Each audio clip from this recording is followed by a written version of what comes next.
नमस्ते प्रणाम, मैं नीतू तिवारी। आज आप लोग को शिव जी का गीत सुना रही हूँ क्योंकि शिवरात्रि आने वाला है। आप सब सुनिए और अपना बहुत सारा प्यार आशीर्वाद दीजिए। हमारे चैनल को सब्सक्राइब कीजिए।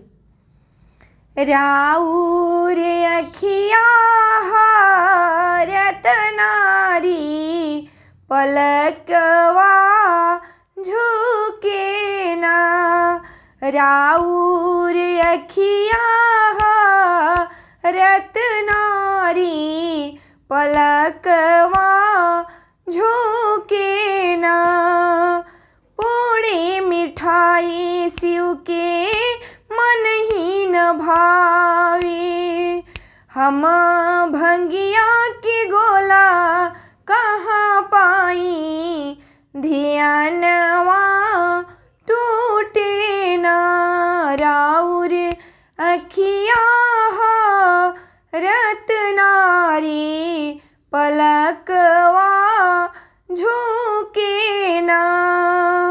हाथी से घोड़ा शिव के मन ही न भावे, हम बस बैल कहाँ पाई, ध्यानवा टूटे ना। राउर अखिया रतनारी पलकवा झुके ना, राउर अखिया रतनारी पलकवा झुके ना।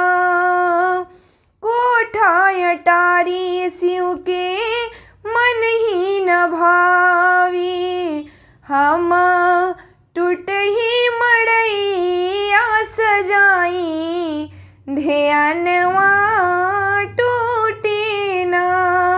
राउर अखिया रतनारी पलकिया झुके ना, राउर अखिया रतनारी पलकवा